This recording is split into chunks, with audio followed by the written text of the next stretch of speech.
آج کل پتہ ہے کیا کیس آ رہے ہیں؟ آج کل جو کیس آ رہے ہیں وہ یہ آ رہے ہیں کہ ابا کی عمر 60 سے اوپر ہوئی, بچوں کو ڈر ہوتا ہے ابا کسی بھی وقت دنیا سے ٹہل سکتے ہیں, پتلی گلی سے نکل سکتے ہیں, مرنے کے بعد مسائل نہ کھڑے ہوں, مجھے دے دیں یہ ابھی, میرا حصہ چاہیے, مجھے کیا چاہیے, مجھے میرا حصہ چاہیے. ابا سے کہتے ہیں مجھے میرا حصہ چاہیے, ابا نے مجھے اب تک میرا حصہ نہیں دیا, حالانکہ اتنے سال کے ہو گئے, شوگر بھی ہے, بلڈ پریشر بھی ہے, کسی بھی وقت جا سکتے ہیں, تو مجھے میرا, بولو نا بھائی, حصہ چاہیے. ایک کیس آیا میرے پاس اسی طرح, ایک بوڑھا باپ اپنے بیٹے کو لے کر آیا کہ یہ زندگی میں اپنا حصہ مانگ رہا ہے اور کہہ رہا ہے زندگی میں ڈیوائڈ کر دیں, ہم سب کو ہمارے حصے دے دیں. تو میں لوگوں کو مشورے تو یہ دیتا ہوں جب آپ بوڑھے ہو گئے تو زندگی میں ڈیوائڈ کر دو تاکہ بعد میں پھڈے نہ ہو. مشورے کی حد تک تو یہ ٹھیک ہے, لیکن اولاد کو یہ باور کراتا ہوں کہ یہ باپ کا احسان ہوگا. وجہ اس کی یہ کہ یہ جو آپ کہہ رہے ہو نا میرا حصہ, تو آپ کا حصہ بنتا نہیں ہے. شریعت میں جو کماتا ہے نا وہ سارا اسی کا مالک ہوتا ہے, اس میں آپ کا حصہ, وہ تو مرنے کے بعد, چونکہ میت اب ملکیت کی اہل ہی نہیں ہے, اس لیے مرنے کے بعد آرڈر ہے کہ اس میں اللہ کہتے ہیں ابھی اولاد میں دے دو. زندگی میں تو 99 سال کا بھی ابا ہو گیا تو وہ ساری جائیداد اسی کی ہے, ایک دھیلا بھی آپ کو نہ دے, اس کو یہ حق حاصل ہے. شریعت نے اس کو اخلاقی طور پہ ترغیب ضرور دی ہے کہ اپنی اولاد کو لاوارث نہ چھوڑو. حدیث میں آتا ہے کہ جو ہے نا تم اپنی اولاد کو لوگوں کے سامنے بھیک مانگے گی, یہ اس سے بہتر ہے کہ ان کو وراثت چھوڑ کے جاؤ. ان کے لیے ترغیبات ہیں, رائٹ نہیں ہے اولاد کا. دیکھو ترغیب ہمیں یہ ہے, نبی صلی اللہ علیہ وسلم نے فرمایا جو شخص پیٹ بھر کے کھائے پڑوسی بھوکا سوئے وہ مومن نہیں ہے. تو ہمیں ترغیب ہے کہ اپنا بھی پیٹ بھرو اور پڑوسی کا بھی. لیکن کیا پڑوسی کو یہ حق دیا کہ پڑوسی کے مال میں تمہارا حق ہے, لہذا اگر تم آج بھوکے ہو تو جا کے وہاں سے 2 روٹی چرا کے لے آؤ, یا وہاں جا کے برتن لے کے جاؤ, بولو میرا حصہ نکال بے. کیونکہ حدیث میں آتا ہے وہ مومن نہیں ہے جو خود پیٹ بھر کے کہے پڑوسی بھوکا سوئے تو میں نے تو ناشتہ کیا نہیں ہے, 2 پراٹھے پہنچا دے, میرا حق, میرا حصہ ہے. بولے گا نکل یہاں سے. احسان کا حکم دیا ہے, یہ احسان ہے. ہم کما رہے ہیں تو ایک شریعت نے اخلاق سکھائے کہ بھئی اڑوس پڑوس کا بھی خیال کرو. اڑوس پڑوس کو یہ حق نہیں دیا کہ وہ اپنا حصہ مانگنے چلی جائے. ارے پڑوسیوں کو حق دیا ہے کہ بھائی آنٹی ہمارے یہاں دودھ ختم ہو گیا ہے, آپ کے یہاں 2 کلو آتا ہے تو آدھا کلو ہمیں دو. بولو نا بھائی کیا ہو گیا یار, آدھی حدیثیں سنتے ہیں آدھی نہیں سنتے. یہ والی سنی ہوئی ہے کہ شریعت میں حکم ہے والدین اولاد کو لاوارث نہ چھوڑیں اور بھکاری نہ بنائیں. یہ نہیں سنتے کہ اولاد کا مال باپ کا ہے, باپ کا مال اولاد کا نہیں ہے. باپ کا مال اولاد کا جب بنتا ہے جب باپ مر جائے, کیونکہ اب وہ باپ کا رہتا نہیں ہے. جب باپ ہی نہیں ہے تو مال کا کیا کرنا ہے اس نے.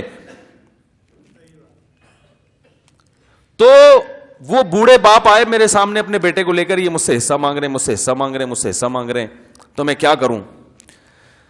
میں نے ان کے بچے سے کہا, میں نے کہا دیکھو پہلی بات تو یہ کہ یہ جو آپ کہہ رہے ہو مجھے میرا حصہ چاہیے, یہ آپ بہت بڑی غلط فہمی میں آ گئے ہو, بہت بڑی. آپ کا حصہ ہے ہی نہیں. آپ ابا سے یہ بولو ابا مجھ پر احسان کر کے مجھے ہدیہ دے دو. صحیح ہے نا.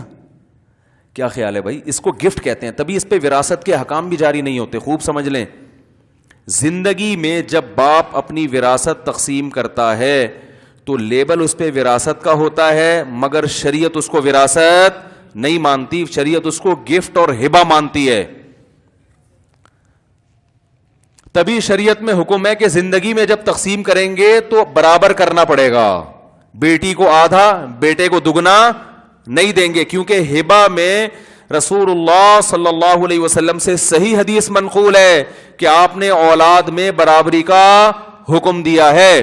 ایک صحابی آئے رسول اللہ صلی اللہ علیہ وسلم سے عرض کیا, یا رسول اللہ میرے 2 بیٹے, میں ایک کو اپنا ایک غلام ہدیہ کرنا چاہتا ہوں. آپ نے فرمایا دوسرے کو بھی دے رہے ہو؟ انہوں نے فرمایا نہیں. فرمایا میں ظلم پہ گواہ نہیں بن سکتا.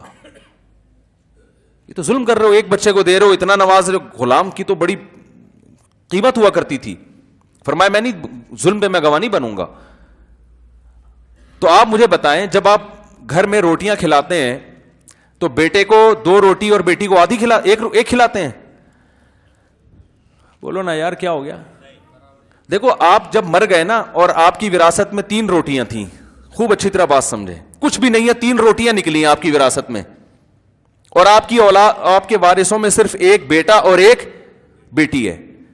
کسی بھی مفتی کے پاس جائیں گے وہ کہے گا یہ 2 روٹی بیٹے کو دے دو, 1 روٹی بیٹی کو دے دو. سمجھ میں آ رہی ہے؟ 2 روٹی کس کو دے دو؟ بیٹے کو, اور 1 روٹی بیٹی کو.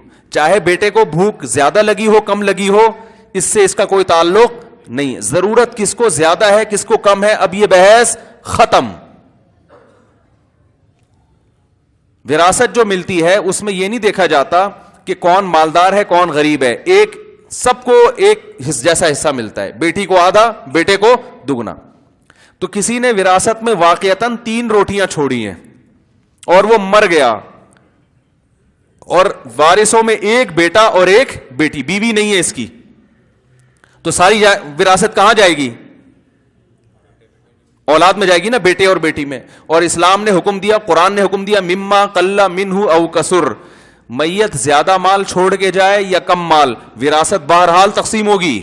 کہتے ہیں چھوٹی موٹی چیزیں صدقہ کر دو, بڑے بڑے پلاٹ, ایسا نہیں ہے, سب چیزیں وراثت میں آئیں گی.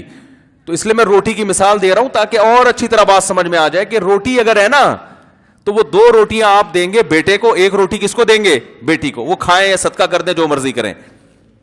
لیکن زندگی میں باپ کو یہ حق حاصل ہے کہ جب وہ رزق تقسیم کر رہا ہو تو بیٹے کو 2 روٹیاں دے اور بیٹی کو 1 روٹی. یہ حق حاصل ہے؟ نہیں آ رہی بات. اس کو ہبہ کرے گا تو برابری. برابری کا مطلب دونوں کو 1.5 دے گا. اور اگر بالفرض بیٹی کو بھوک زیادہ لگتی ہے, ڈاکٹر نے اس کو 2 کھانے کا مشورہ دیا ہے, اور بیٹے کے بارے میں ڈاکٹر نے کہا اس کمبخت میں چربی اتنی چڑھ چکی ہے کہ اس کو تو 1 روٹی بھی صحت کے لیے نقصان دہ ہے, تو پھر بیٹی کو 2 دے گا اور بیٹے کو 1 دے گا. ضرورت کی بیس پہ کمی بیشی کر سکتا ہے, کیونکہ یہ ظلم نہیں ہے نا, ضرورت کی بیس پہ. پھر بیٹی یہ نہیں کہے گی مجھے بیٹی ہونے کی وجہ سے کم دیا یا زیادہ دیا, وہ کہیں گے بھائی ہم نے تمہیں اس لیے زیادہ دیا کہ تمہیں ضرورت ہے, اس کو ضرورت نہیں ہے. بیٹے کو اس لیے زیادہ دیا کہ اس کو ضرورت ہے, تمہیں ضرورت نہیں ہے. تو زندگی میں جب ہوگا تو گفٹ ہے, وہ وراثت نہیں ہے. اور گفٹ میں شریعت کہتی ہے اولاد میں اصل حکم کیا ہے؟ برابری. اگر کمی بیشی کرنی ہے تو وہ بیٹا اور بیٹی کی بیس پہ نہیں ہوگی, یہ ظلم ہے, بلکہ وہ ضرورت کی بیس پہ ہو سکتی ہے کمی بیشی. جب آپ کسی کو گفٹ دیتے ہیں تو آپ کسی غریب دوست کی شادی ہو رہی ہو تو بعض دفعہ مہنگا گفٹ دے دیتے ہیں. مالدار دوست کی شادی ہو رہی ہے, وہ مہنگا دیتے ہوئے بھی شرم آ رہی ہوتی ہے, یار اس کے لیے تو یہ اس کی کوئی اوقات ہے نہیں. تو اسی طرح جب اولاد کو باپ زندگی میں دے گا وراثت کا لیبل لگا کے, تو وہ وراثت نہیں ہوگی, وہ گفٹ ہوگا.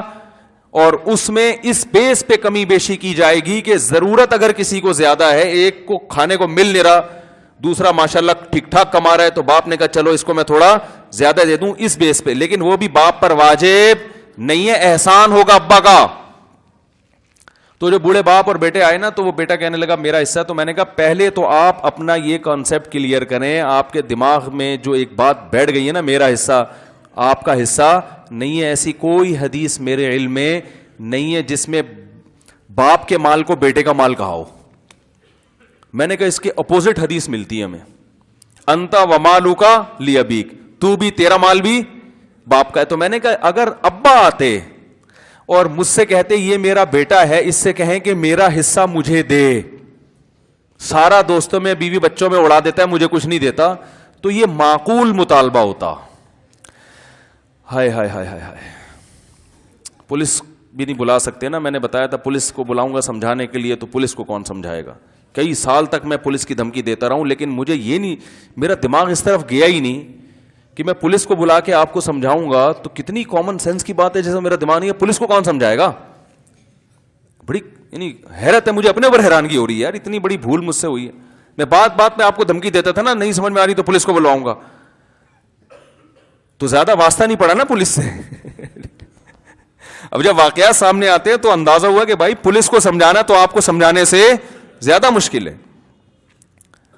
تو دیکھو غیرت والی زندگی گزارو گے نا, انشاءاللہ اس میں فائدہ ہوگا. ماں باپ کی دعائیں لے لو. ہاں ابا واقعی اگر ظلم کر رہے ہیں, آپ کے منہ سے نوالا چھین رہے ہیں, بعض ابا ہوتے ہیں لیکن شاٹ ہیں مارکیٹ میں, باپ کو تو اللہ نے خیر خواہ بنائے, لیکن بعض ایسے ہوتے ہیں کہ پوری تنخواہ اولاد سے چھین لی, صحیح ہے نا, پھر اس سے گھر کے خرچے بھی پورے نہیں کر رہے, بچے کو بھی ترسا ترسا کے دے رہے ہیں اور سگریٹیں پھونک رہے ہیں, فلمیں دیکھ رہے ہیں سینما گھروں میں جا کے. ایسے ابا اگر واقعی ہیں تو پھر ہم اس میں یہ نہیں مشورہ دیتے کہ یہ ساری تنخواہ لا کے پکڑا دو.